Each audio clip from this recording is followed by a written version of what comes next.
Hello everyone, আসসালামু আলাইকুম। Welcome to MK cooking house. কেমন আছো সবাই? আশা করি সবাই ভীষণ ভালো আছো, আমিও ভালো আছি। আজ আমি তোমাদের সাথে শেয়ার করব ভীষণ মজার একটা ডেজার্ট আইটেম। এটা হচ্ছে মাত্র 2টি উপকরণ দিয়ে তৈরি স্নো পুডিং। তো চলো দেখে নিই এটা কিভাবে তৈরি করছি।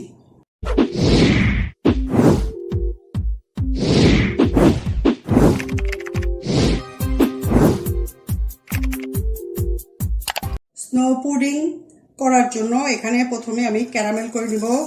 তার জন্য দিচ্ছি 2 টেবিল চামচ চিনি, আর এটার মধ্যে আমি দিচ্ছি সামান্য একটু পানি।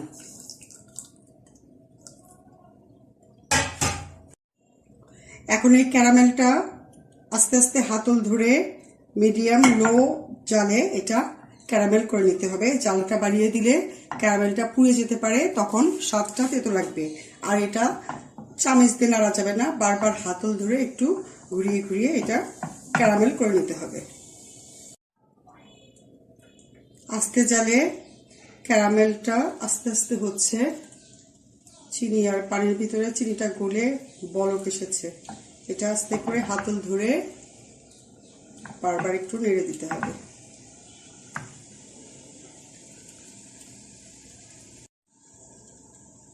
চিনির কালারটা আস্তে আস্তে চেঞ্জ হচ্ছে। এটা আস্তে আস্তে এটা ব্রাউন কালার যখন হবে ততক্ষণ পর্যন্ত এটা আমি আস্তে জালে জাল দিয়ে নিব।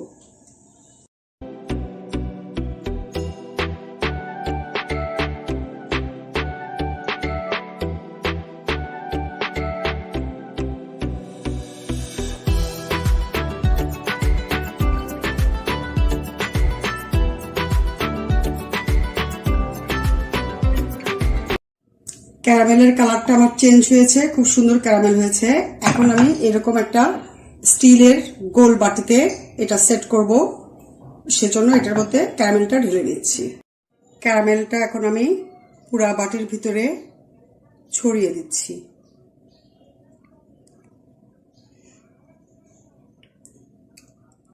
স্নো পুডিং বানানোর জন্য এখানে আমি 2টা ডিম নিয়েছি।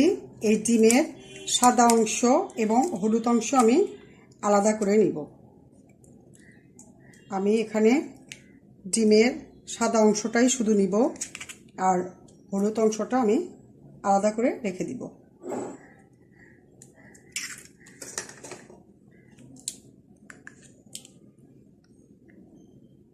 এখানে কোনোভাবেই হলুদ অংশটা দেওয়া যাবে না, শুধুমাত্র ডিমের সাদা অংশ দিয়ে আমি এই স্নো পুডিংটা বানাবো।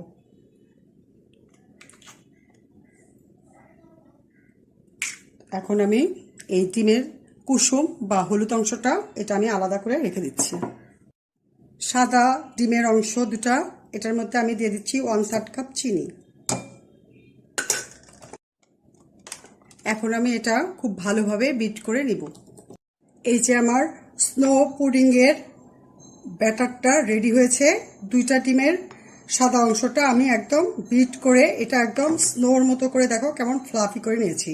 তো এটার ভিতরে ডিমের একটা উটকো গন্ধ থাকে, সেজন্য আমি এখানে সামান্য একটু স্ট্রবেরি এসেন্স দিচ্ছি।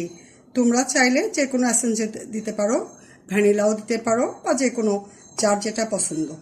তো আমার এই স্নো পুডিংয়ের ব্যাটারটা একদম রেডি হয়েছে। এখন এটা আমি যেহেতু এসেন্সটা দিলাম আর একটু নেড়ে চেড়ে পরে আমি এটা যে মল্ডে সেট করব তার মধ্যে দিয়ে দিব। ডিমের সাদা অংশ আর চিনিটা আমি ফোম করে নিয়েছি। এটা আমার ফোম করতে 15-16 মিনিটের মতো লেগেছে। এখন এটা আমি যেই বাটিতে ক্যারামেল রেখেছিলাম সেটার মধ্যে এটা আমি সেট করব।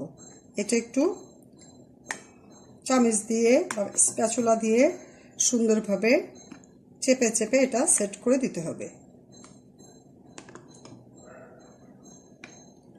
দেখো কত সুন্দর ফোম হয়েছে।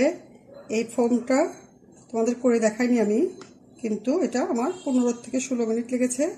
তো ডিমটা আমার বড় ছিল, তোমাদের এর চেয়ে একটু কম বা বেশি সময় লাগতে পারে। সবগুলো ফোম আমি এটার মধ্যে দিয়ে দিচ্ছি। সুন্দরভাবে চতুর্দিকে ছড়িয়ে এটা সেট করে নিচ্ছি।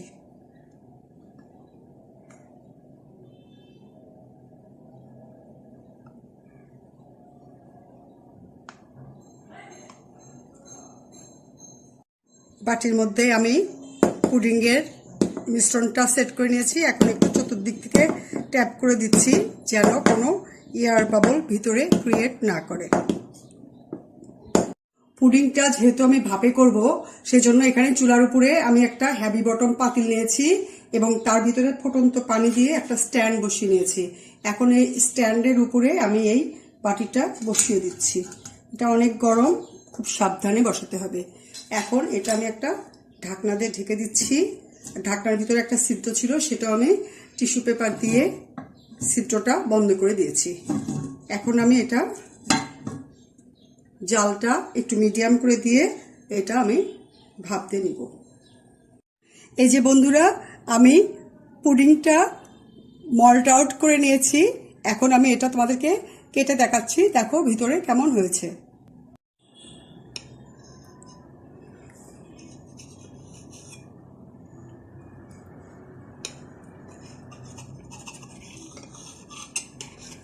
ভিতরে ভীষণ ফ্লাফি হয়েছে আর এটা খেতেও অসম্ভব মজার। এই যে দেখো দেখো ভিতরে কতটা সুন্দর, কতটা ফ্লাফি। তো এটা তোমরা দেখে নিলে কত সহজে এটা তৈরি করলাম। এটা তোমরা অবশ্যই বাসায় ট্রাই করো। আর ভালো লাগলে প্লিজ আমাকে লাইক দিও, বন্ধুদের সাথে বেশি বেশি শেয়ার করো, কমেন্ট করো। এটা খেতে খুবই মজা। কেমন লেগেছে তোমাদের কমেন্ট সেকশনে কমেন্ট করে জানিও। আর যদি চ্যানেলে নতুন হও প্লিজ সাবস্ক্রাইব করো। আর যদি অলরেডি সাবস্ক্রাইব করে থাকো তাহলে অনেক অনেক ধন্যবাদ। সবাই ভালো থেকো। আল্লাহ হাফেজ।